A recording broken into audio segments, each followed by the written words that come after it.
affected my life. And I wanted, like I said, a habitual routine of consistently reading the Bible and, getting back to that and finding a way where I can incorporate that, you know, you know, into my daily routine, because I can shift things around the schedule of reading the Bible. I really can, you know. So let's just say I have 3 clients in one day, okay? And I get up and I start my day like that. And then I go ahead and do some work or whatever. And then in the process of going to see my clients and everything, I'm listening to, you know, gospel music, and I'm talking to God. And then I finish my day with my clients, usually 6:37, some days. And so then I come back home, you know, talk with my daughter for a second, see what she's been up to or whatever, unwind a little bit, and then pull out my Bible. And then get back to any other work I need to do. So what I've done there was pushed everything aside that I would normally do when I got done tutoring, pushed it behind the word, reading the word, okay? And it's possible. It works, you know what I mean? And so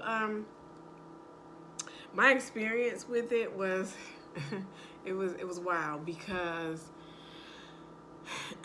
the first day, which was Saturday, like I said, a few days with Thanksgiving was Thursday, and so like 2 days after that, I started Saturday at midnight, and so I slept all night, and then I woke up and I was getting ready. I did my regular regimen or whatnot, and so I was getting ready to read the Bible or whatever, and so it was quiet. I was in my room, and so all of a sudden, when I started reading the Bible, my neighbor downstairs blasts her music so loud, like she has an amp system or whatever, and so it was so loud, right? So I just was like, really? That's what we on this morning at 10 o'clock in the morning. 10 o'clock in the morning, she's blasting her music just loud. And so I'm like, okay. So I'm like, fine, I go in the front room, because here in the front room, it's not it's not as clear as it is in my bedroom, because her bedroom is below my bedroom. And so I was like, I can still hear it, but not to the point of where it's a distraction. And so I said, fine, then I'll just, go to the front room. So then I come up here, sit on the couch, get all comfy and everything. Got my highlighter, my glasses on, getting set in the mood. All of a sudden, I hear this noise. And I'm like, what the heck is that? Go back to my bedroom, and my washing machine is running by itself. Now, in my bedroom, I have 2 closets. One is a walk-in closet, walk-in closet, and it has the washer and dryer, but it still allows me to be able to put my stuff in it. And then I have another sliding, real tall closet or whatever. And so I walk into the walk-in closet, and my washing machine is literally running by itself. And with washing machines, it's like, well, that particular one is touch, and so you can't just, only way you can turn it off is to unplug it. And so I'm like, okay, this is interesting. I'm like, this is what we doing. I see, this is what we doing, devil. Okay, Satan, I got you. And so I go to the leasing office, because by this time I'm just frustrated, because I'm like, okay, this is what's about to happen.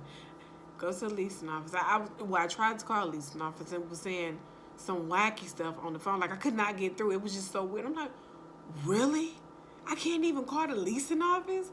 So I said, forget this. I got my onesie on. I put on the hoodie, put on the hat, and I just drove around to the leasing office. And I explained to the girl. She said, good morning, Dee. And I'm like, is it really? Not really. It's not, And she was like, what's going on? So I explained to her what's going on. She starts dying laughing, like, about everything that's going on. Now, excuse me.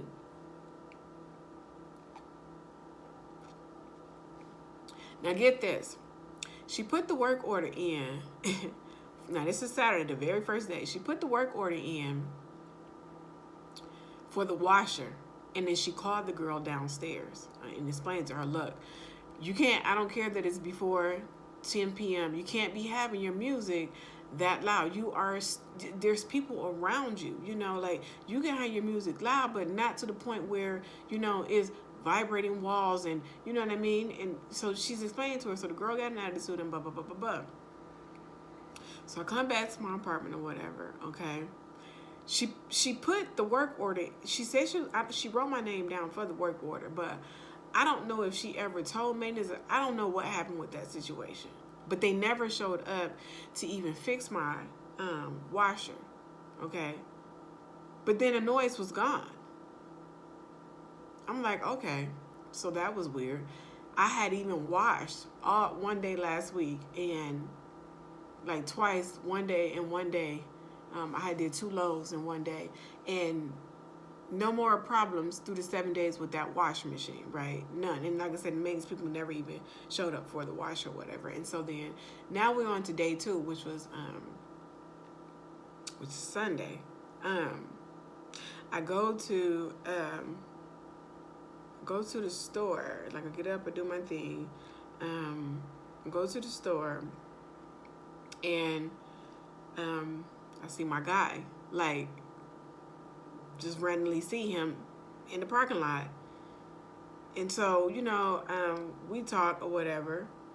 And so that's that, But what's so crazy is that, like, the night before, I had a dream or whatever that I don't even know where we were, but I had a dream because of course, like I said, I prayed for, everything and everybody, my relationships, my personal relationships, my business relationships, and then over me and my guy.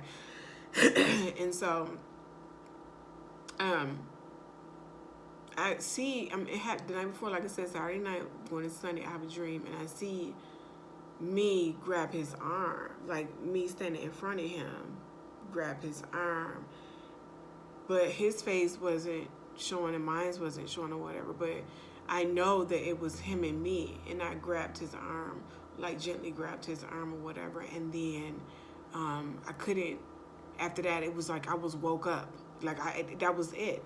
And so, like, since that been happening, I've really been trying to reflect back, and I don't know if it's because I pray over our relationship. Is that the reason why that happened or whatever? And maybe, something was trying to be revealed to me or whatnot. And so then the next day, like I said, I was out running errands, which is Sunday or whatever. And then I went to put into the parking lot of the Dollar Tree because I need to go in there and get a few things or whatnot. And I put in, I saw him.